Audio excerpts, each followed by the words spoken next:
பதவிக்காக தான் எல்லாரும் போறாங்க. அந்த பதவி கிடைச்சுன்னா எல்லாமே சம்பாதிக்கலாம். அதுக்காக தான் எல்லாரும் போறது. மக்களுக்கு நல்லது பண்ண எவனும் வர்றதில்ல. இதுல புதுசா அமைச்சிருக்கிறதுனால அவங்க அந்த பண்ண ஊழல்லாம் இவருக்கு மறுபடியும் போஸ்டிங் பொறுப்பு கொடுக்க கூடாது. அவங்களே அவர் ஊழல் பண்ணிக்கிறான்னு விசாரிச்சு தான் சேர்ப்பாரு. அசால்ட்டாக அவர் சேர்க்க மாட்டாரு. நேர்மையான ஆட்சி விஜய் சார் கொண்டு வருவாரு. எல்லாரும் சேர்த்துதான் ஒரு காரணம் இருக்கும். அவங்க சேர்த்து வச்ச பணத்தை எங்க நம்ம மாட்டிப்போன்னு பயத்துல என்ன ஆகுறாங்கன்னா ஜாயிண்ட் ஆயிடுறாங்க. ஸோ தப்புன்றது நடக்கிற ஒன்று தான். இவங்க சேர்ந்துட்டாங்க, ஓகே. இனிமேல் அவங்கள தப்பு பண்ணாமல் மாற்றிக்கணும். அதுபோக பழசு எது இருந்தாலும் இந்த கேஸ் எடுக்கிறாங்க. இந்த செந்தில் பாலாஜி மட்டும்லாம் பார்த்தீங்கன்னா எல்லாருமே கிளறாங்க. பழசுக்கு தண்டனைகள் யாராக இருந்தாலும் வாங்கி தருவேன்ற மாதிரி அவர் சொல்லியிருக்காரு.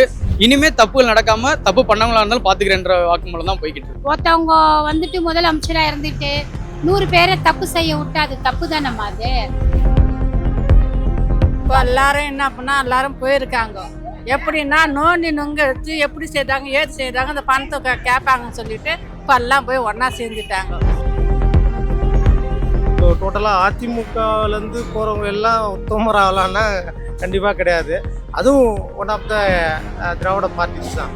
அதில் உண்மையும் நேர்மையும் இல்லை வேற எதையோ புதுசாக மாற்றமோ எதையுமே எதிர்பார்க்க முடியாது. எதிர்பார்த்தவங்களுக்கு இது ஒரு பெரிய ஏமாற்றம். இவ்வளோ பேருக்கு முகவரியை காமிச்சு இவங்க எல்லாம் வெளில போயிட்டு இதுக்கப்புறம் நாங்கள் அதிமுகவை அதை பண்ணுவோம் இதை பண்ணுவோம் அப்படின்னா அதிமுக பலவீனமாக தான் ஆயிடுச்சு. இந்த அதிமுகலேருந்து வந்தவங்களுக்கு அவங்களுக்கெல்லாம் நாங்கள் ஓட்டு போடல. டிவிகே அதுக்கு தான் ஓட்டே போட்டிருக்கோம். முதலமைச்சர் விஜய்க்கு தான் ஓட்டே போட்டிருக்கோம்.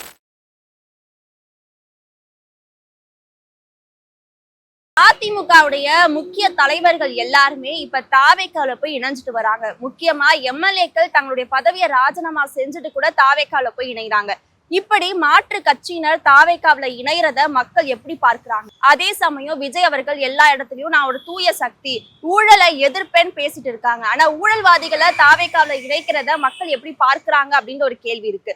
இன்னொரு பக்கம் தாவேக்காவுடைய அமைச்சர்கள் தொடர்ந்து பல்வேறு விஷயங்கள்ல பேசுபொருளா மாறிட்டு வராங்க. இத மக்கள் எப்படி பார்க்கறாங்க அப்படின்றத நேரடியா அவங்க கிட்ட கேட்டு தெரிஞ்சுக்கலாம் வாங்க.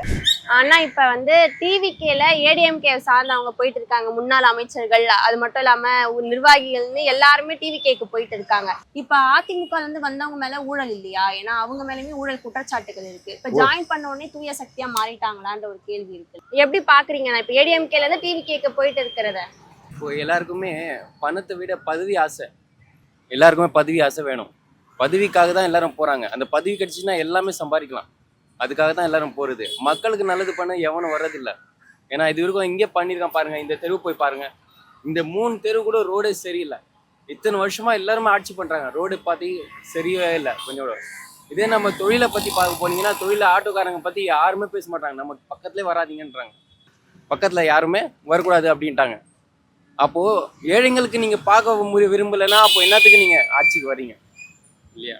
முதல் விஷயம் இதுதான். எல்லாருக்குமே பதவி வேணும். பணம் சம்பாதிக்க தான் வராங்க தவிர வேற இப்போ எதுக்கு ஆட்சி பண்றவங்க கிட்ட போய் சேர்ந்துருக்காங்க? பணம் சம்பாதிக்கிறதா? சும்மா ஒன்று போல யாருமே. இப்ப இப்படி போறதுனால ஏடிஎம்கே பலவீனம் ஆயிட்டு இருக்குன்னா சொல்லிட்டு இருக்காங்கல்ல. ஆனாலும் பரவாயில்ல, ஆவல்னாலும் பரவாயில்ல. அது ஆனாலும் பரவாயில்ல, ஆவல்னாலும் பரவாயில்ல. அதை பத்தி எங்களுக்கு கவலை கிடையாது. இப்போ தளபதி ஆட்சி நல்லா போயிட்டு இருக்கு. அந்த ஆட்சி இன்னும் நிலைக்கணும். இதுல புதுசா அமைச்சிருக்கிறதுனால அவங்க அந்த பண்ண ஊழல்லாம் இவருக்கு மறுபடியும் போஸ்டிங் பொறுப்பு கொடுக்க கூடாது. இருக்கிறவங்களே இருக்கணும். இப்ப யாரெல்லாம் இப்ப யாருக்கு நம்பி ஓட்டு போட்டாங்களோ இவங்க எல்லாமே இருக்கணும். இருந்துட்டு மக்களுக்கு என்ன தேவையோ அது எல்லாமே செய்யணும். ஊழல்வாதிகளை தான் அவர் சேர்க்கிறாரு அப்படின்னு பார்த்தா அது என்ன? ஏற்கனவே மருத்துவத்துறை அமைச்சராக இருந்தார் அவர். இன்னைக்கு விஜயபாஸ்கர் அவர்லாம் பார்த்தீங்கன்னா இன்னைக்கு பொறுத்தளவு அவர் மேலே அலிகேஷனோட தான் அவர் இருக்கார்.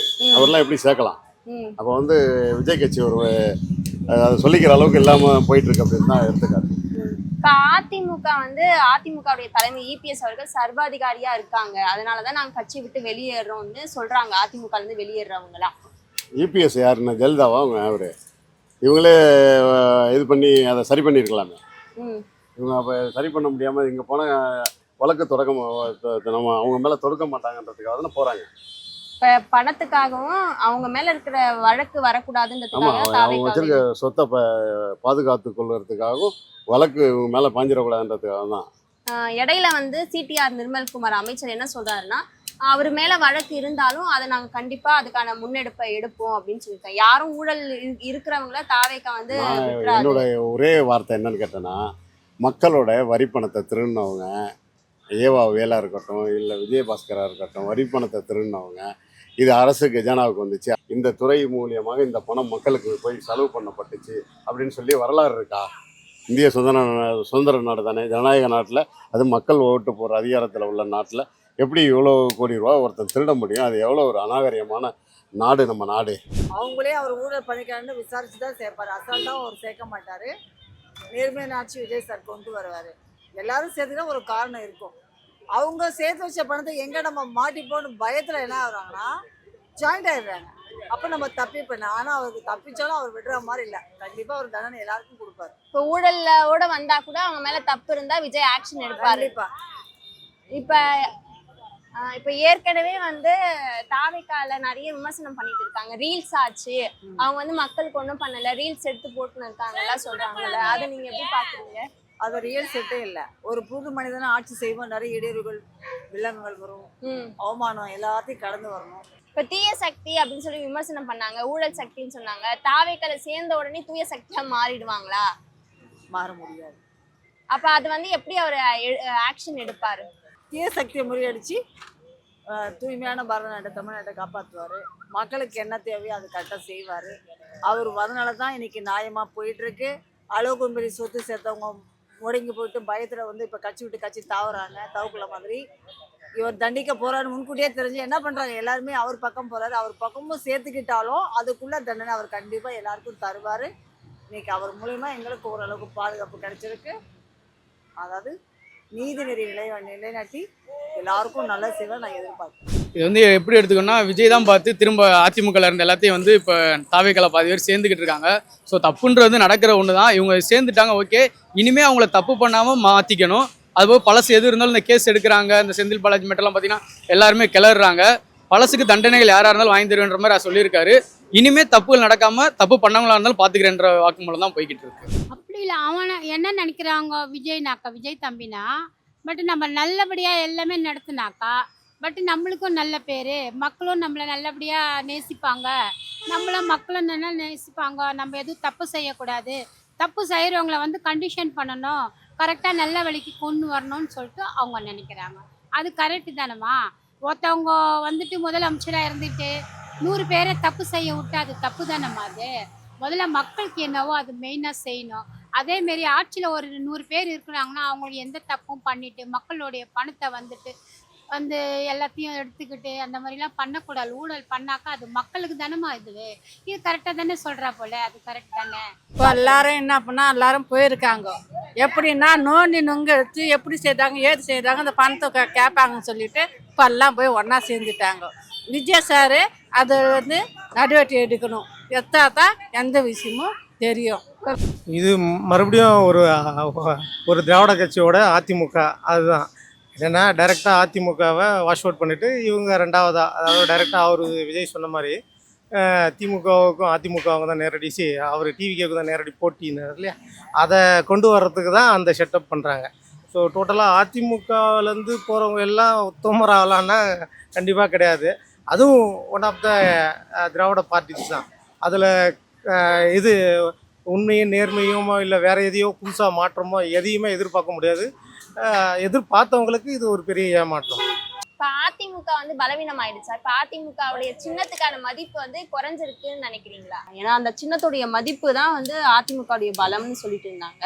அதிமுக பலமாகணும்னா அவங்க சசிகலா திரும்பவும் அதுக்குள்ளே வந்தால் தான் அது பலமாக முடியும். அது இல்லாமல் இத்தனை பேரும் இவ்வளோ பேருக்கு முகவரியை காமிச்சு இவங்க எல்லாம் வெளில போயிட்டு இதுக்கப்புறம் வந்து நாங்கள் அதிமுகவை அதை பண்ணுவோம் இதை பண்ணுவோம் அப்படின்னா அதிமுக பலவீனமாக தான் ஆயிடுச்சு.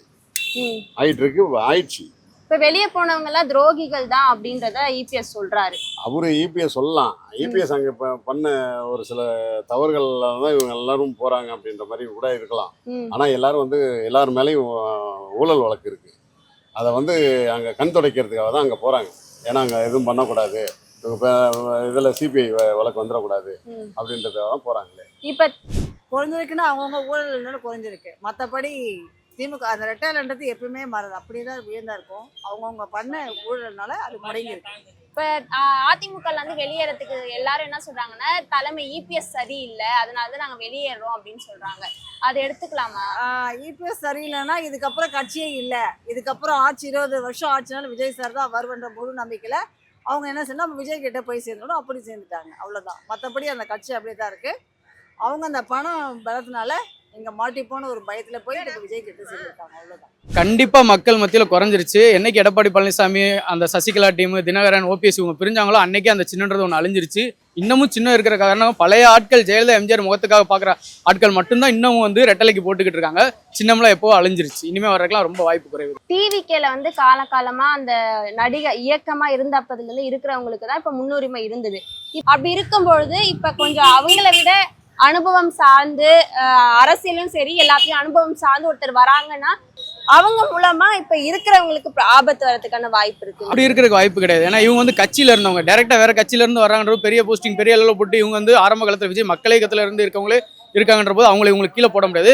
ஏன்னா பொறுப்பு கொடுத்து ப்ரியாரிட்டி கொடுத்து அவங்க கூட சேர்ந்து கோஆபரேட் பண்ணுங்க அப்படிதான் சொல்லுவாங்களே தவிர தாவேக்கா இருக்கவங்களை கீழே வச்சுட்டு ஏடிஎம்கேல இருந்து வந்தவங்க டிஎம்கே பொறுப்பு கொடுத்து அவங்கள மேல வைக்கிறதுக்கு வாய்ப்பு கிடையாது.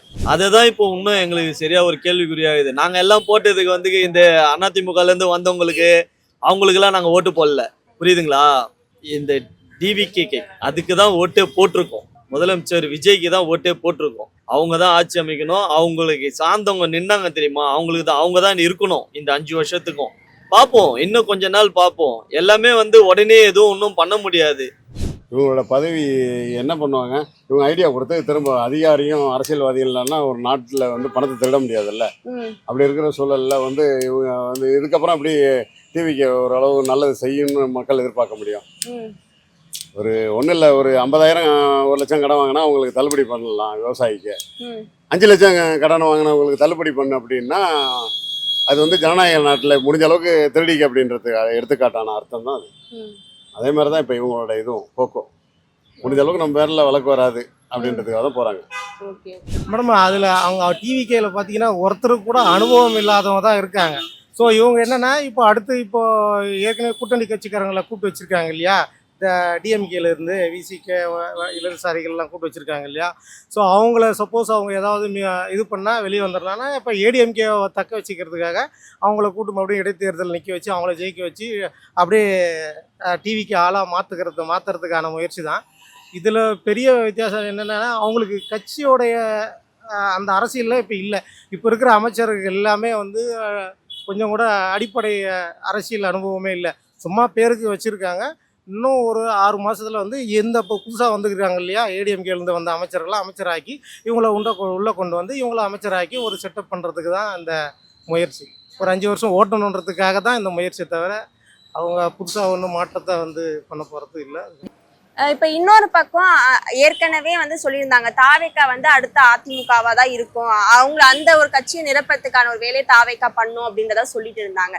இப்ப அந்த ஒரு நிலைப்பாட்டா தான் முன்னாள் அமைச்சர்கள் எல்லாம் தாவேக்காவில் இணைகிறாங்கன்றது எடுத்து இல்ல வாய்ப்பே இல்லை. தாவேக்காக்கும் அதிமுகவுக்கும் எப்படி பார்த்தாலும் சம்பந்தமே வராது. இருக்கிற அமைச்சர்கள் பூரா பார்த்தீங்கன்னா எல்லாம் பார்த்தீங்கன்னா மாறி இருக்காங்க, வந்திருக்காங்க, புதுசாக தான் இருக்காங்க. தாவேக்காக்கும் அதிமுகவுக்கும் ஏன் சம்பந்தம் வரான்னு சொன்னீங்கன்னா அங்கே இருந்தவங்க பார்த்தா எல்லாம் பேக்ரவுண்டில் இருந்தவங்க, இங்கே இருக்கிறவங்க பேக்ரவுண்டை தாண்டி ஒரு சாதாரண மனிதர்கள் இந்த மாதிரி எல்லாருமே எம்எல்ஏலேருந்து எல்லாம் வந்திருக்காங்க. இதை விட என்னென்னா இப்போ எல்லாருமே வேலை பார்க்குறாங்க. முன்னாடி இருந்தவங்க யாரும் பெருசாக வேலை பார்க்கல, மக்களை சந்திக்கல. இப்போ இருக்க எம்எல்ஏலேருந்து எல்லாருமே கட்சி நீராக உள்பட எல்லாம் மக்கள் டைரெக்டாக போய் சந்திக்கிறாங்க. முன்னாடிலாம் புகார் அளிக்கிறோம், நேரில் போய் பேப்பர்லாம் கொடுப்பாங்க. இப்போ ரீல்ஸ் ஆச்சுன்னு சும்மா கிண்டலுக்கான சொல்கிறாங்க. ஆனால் அந்த ரீல்ஸில் போடுறதுக்கும் சரி பண்ணி கொடுக்குறாங்கல்ல. ஸோ இந்த மாதிரி டைரெக்டாக சட்டமன்ற உறுப்பினர் எல்லாரும் மக்களை பார்க்கும்போது அடுத்த ட்ரிப் அவங்களுக்கான வாய்ப்பு ஆட்டோமேட்டிக்காக கிடைக்கும். ஸோ இந்த மாதிரி ஏடிஎம்கெல்லாம் பண்ணதில்லை. ஸோ அவங்களுக்கு எங்களுக்கு சம்மந்தம் கிடையாது. சும்மானா வந்து ரீல்ஸு அந்த இதெல்லாம் சொல்கிறாங்க, எப்படி சொல்கிறது, இந்த மொபைலில் பார்த்து அந்த இது போடுறேன்னு சொல்கிறாங்க இல்லையா. ஏங்க நீங்கள் வேலை செய்கிறது மக்களுக்கு தெரியணும், அதுக்காக தான் ஒரு இது வச்சு போடுறது. இப்போ இதுக்கு முன்னாடி ஆட்சி வந்து இதெல்லாம் செஞ்சாங்களா? நீங்கள் என்ன வேலை செஞ்சீங்க, ஏது வேலை செஞ்சீங்கன்னு தெரியாது, செய்யல. இப்போ செய்கிற வேலை தெரியுது இல்லையா, புரியுதுங்களா? அதுக்காக தான் அந்த மொபைலில் போட்டு அந்த இதில் போய் இன்ஸ்டாகிராமில் போடுறது, எல்லாமே மீடியாவில் போடுறது நல்ல விஷயம்தான். ஓகேவா? விஜய் அவர்கள் இதை எப்படி எடுத்துப்பாருன்னு இருக்கு. அவருக்கு விஷயம் போதா இல்லையான்னு கூட அவருக்கு தெரியல, அதை பார்க்குறாரா இல்லையான்னு கூட அவருக்கு தெரியல. பார்த்தா இந்த மாதிரிலாம் மக்கள் மத்தியில் வந்து இது ஒரு அவப்பெயர் தான் இது எல்லாருக்கும். அது இதுக்கே எதிரானது சொல்லுறது. ஒரு ஜனநாயகத்துக்கே இந்த மாதிரிலாம் போய் கேலி கூத்து பண்ணுறதுலாம் அது பெரிய தப்பு. அது அது அவங்க கவனத்துக்கு கொண்டு போய் அந்த மாதிரியான ஆக்டிவிட்டீஸ்லாம் பண்ணக்கூடாது. ஒரு அமைச்சர்ன்றது பொறுப்பில் இருக்கவங்க எல்லாருக்குமே, யாராக இருக்கட்டும், முதன்மை அமைச்சர், சின்ன பசங்க இப்போ போட்டுக்கிறோம், எல்லாருக்குமே வந்து அந்த இன்னும் அந்த ரீல்ஸ் மோகத்திலே தான் சுற்றி நிற்கிறாங்க. அது இன்னும் அந்த மைண்ட் செட் வரும். மக்கள் சேவை என்னன்றது முதல்ல அவங்களுக்கு தெரியணும். எது ரியாலிட்டின்னு களத்தில் போய் அது சும்மா இருக்கிறதுக்கெல்லாம் போய் ஆய்வு பண்ணி நான் அமைச்சர்ன்றது காட்டுறதுக்கோ இல்லை பப்ளிசிட்டி பண்ணுறதுக்கோ இதை தான் பண்ணினுக்கிறாங்க. கிரவுண்டு ஒர்க்கு ரியாலிட்டின்றது புரியணும். அது புரியணும். அது நம்ம எங்கேருந்து வரோம்னா சொல்லிக் கொடுக்கணும், இல்லைன்னா தெரியணும், இல்லைன்னா கற்றுக்கணும்.